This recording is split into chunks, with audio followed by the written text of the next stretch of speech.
WN, Israel vai ocupar Rafah com seu exército?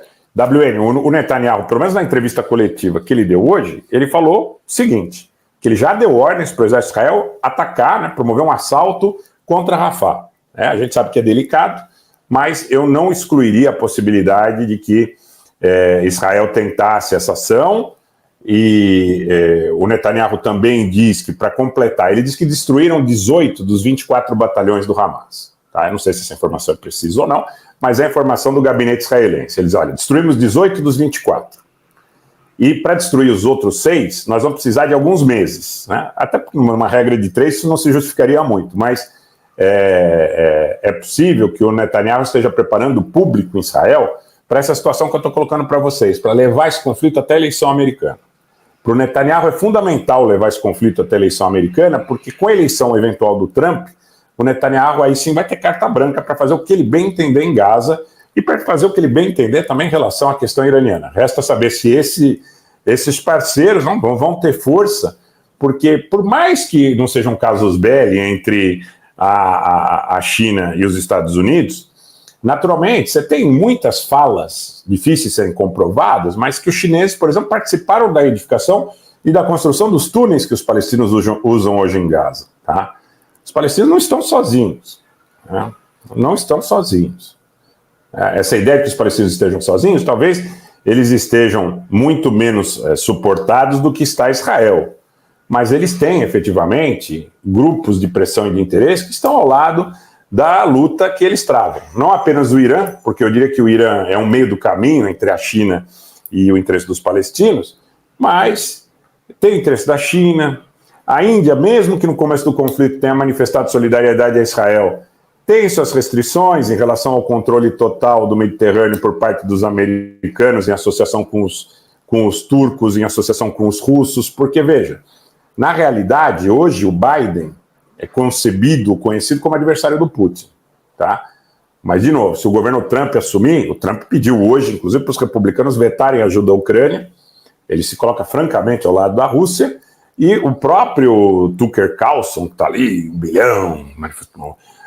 Queria apresentar a Fox News, o Tucker Carlson, o Donald Trump como antissistema, é subestimar a inteligência da gente demais, né? Então, na verdade, não tem nada de antissistema. É uma briga de oligopólios, é uma briga de gente muito rica, muito poderosa. Essas guerras, dores, êxodos forçados, limpeza étnica e tudo mais, acontece porque meia dúzia de bilionários resolvem que os desejos deles devem ser atendidos a qualquer preço. Tá? Então não existe a tentativa, como é vendido, porque a maior propaganda, a maior mentira, a maior enganação que existe é tentar vender que essa guerra entre a Rússia e a Ucrânia é uma guerra que, dependendo do desfecho, colocaria o mundo sob um aspecto de uma... não é democracia, que eles não gostam de democracia, né? Sob um aspecto de uma justiça derivada da multipolaridade e em detrimento de uma unipolaridade dos Estados Unidos.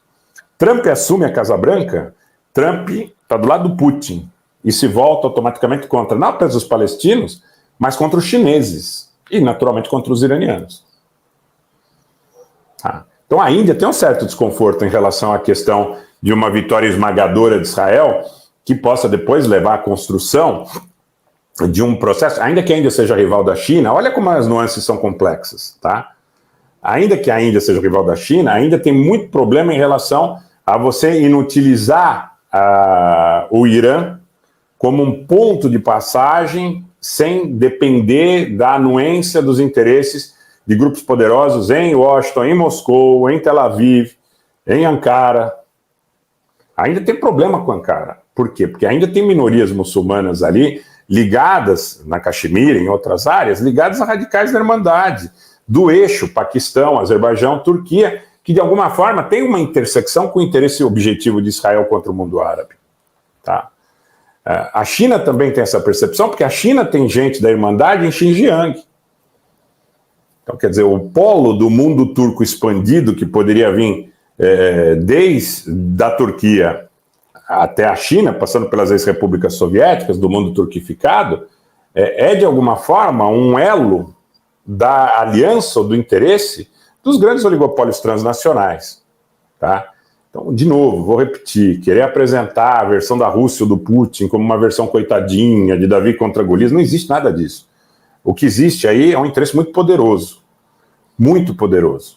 está ligado à indústria do fertilizante, está ligado à indústria do pesticida, está ligado à indústria do petróleo e do gás, está ligado a Gazprom, está ligado ao petróleo no Mar Cáspio. Dizem que o Azerbaijão exporta petróleo e gás da Rússia para a Europa para burlar sanções pelo Azerbaijão.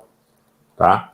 Ainda que nós não possamos provar, é muito dito aí pelas mídias internacionais, até em função do volume de gás que a Rússia exporta para o Azerbaijão para pseudo consumo doméstico. Né? Então, é uma construção muito complexa. Uma construção muito complexa. O Netanyahu ele quer levar a guerra até a eleição americana, para que o Trump, ao assumir, possa dar uma mão para ele e dizer, agora vai com tudo. Vamos demolir os seus adversários, os nossos adversários aqui na região, e vamos estabelecer um controle sem escrúpulos em relação a perdas de vidas humanas ou o que quer que seja. Tem que segurar na comunicação, sei lá, fazer o quê, mas para incrementar esse ataque ao interesse dos palestinos, dos iranianos e dos chineses, e de certa forma, ainda que o Modi diga que no primeiro momento estava com Israel, também visa atacar a capacidade de expansão de controle de rota comercial pela Índia, por Delhi. Tá? O que a gente tem nesse momento nas redes sociais? Muita gente que recebe. Por que você não tem gente que contesta esse lance da multipolaridade de maneira mais expressiva? Porque não tem patrocínio. E tem muita gente que está atrás de patrocínio. Quem está atrás de patrocínio está falando aí sobre as maravilhas do mundo multipolar com Donald Trump. Né? Com Donald Trump, com Aliyev, com Erdogan, com Orbán, com Bukele. Né? Não parece difícil de entender mais. Quem não quiser entender, né, ou quem não quiser considerar, não estou impondo nada, mas quem não quiser considerar, fique livre aí para ir na direção que bem entenda. Né? O problema é muitas vezes você ver a barata na fila do chinelo. Né?